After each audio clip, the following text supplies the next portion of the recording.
اس ملک کے جو لوگ ہیں، اور میں سارا پاکستان پھرا ہوں، چاہے وہ گناہ گار ہوں، چاہے وہ اپنے دین پہ صحیح معنی پہ عمل کریں یا نہ کریں، لیکن ہمارے نبی صلی اللہ علیہ وآلہ وسلم لوگوں کے دلوں میں بستے ہیں۔ اس لیے جب بھی کہیں بھی دنیا میں ان کی شان میں کسی قسم کی گستاخی ہوتی ہے تو ہمیں یہ تکلیف ملتی ہے، لیکن کیونکہ میں دنیا پھرا ہوا ہوں، صرف ہمیں نہیں تکلیف ملتی، جو بھی جہاں بھی دنیا میں مسلمان بستا ہے ان سب کو تکلیف ہوتی ہے۔ اب پچھلے ہفتے اور یہ جو افسوسناک حالات ہوئے، ایک جماعت نے ایسے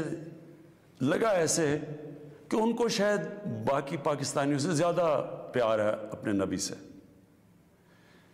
دیکھیں، وہ جو ٹی ایل پی کا جو مقصد ہے، جس کی وجہ سے وہ لوگ باہر نکال رہے ہیں، میں آپ کو یقین دلاتا ہوں کہ وہی میرا مقصد ہے، وہ میری گورنمنٹ کا مقصد ہے۔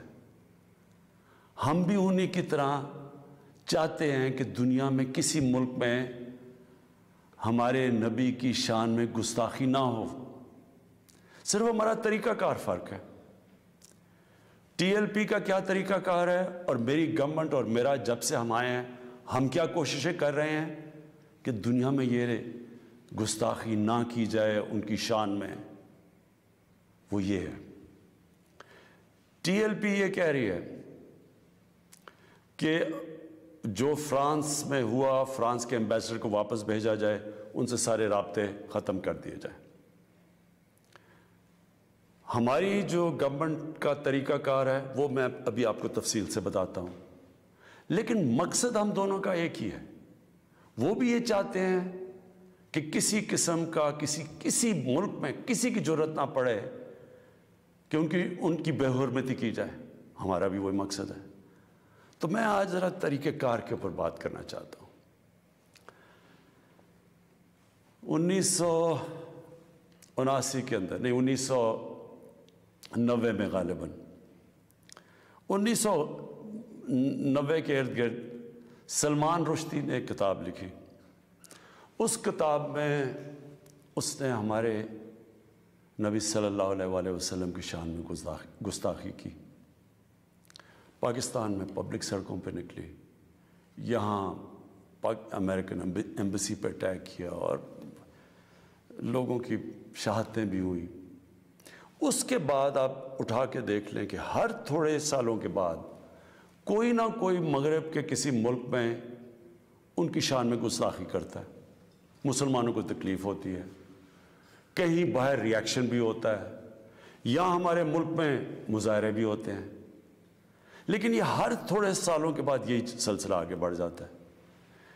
تو کیا ہم نے ابھی تک کوئی فرق پڑا اس اپروچ سے؟ یہی ٹی ایل پی کر رہی ہے۔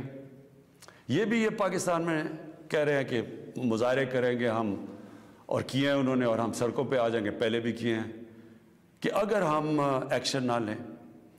اب کیا میرا سوال یہ ہے کہ کیا فرانس کے ایمبیسڈر کو واپس بھیجنا فرانس میں اور ان سے سارے تعلقات توڑ دینا، کیا اس سے یہ رک جائے گا؟ کیا اس سے تو کوئی گارنٹی ہے کہ اس کے بعد ان کی شان میں کوئی گستاخی نہیں کرے گا؟ کوئی گارنٹی ہے؟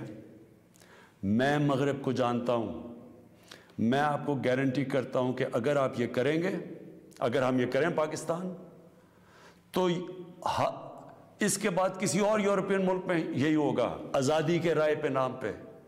وہاں انہوں نے یہ ایک آزادی رائے کا ایشو بنایا ہوا ہے، اس کے نام پہ وہ کہیں گے اچھا آزادی رائے کی وجہ سے انہوں نے یہ کیا، ہم بھی یہ کر رہے ہیں، وہ بھی کوئی گستاخی کریں گے، کیا پھر اس کے ایمبیسڈر کو بھی ہم واپس بھیجیں گے؟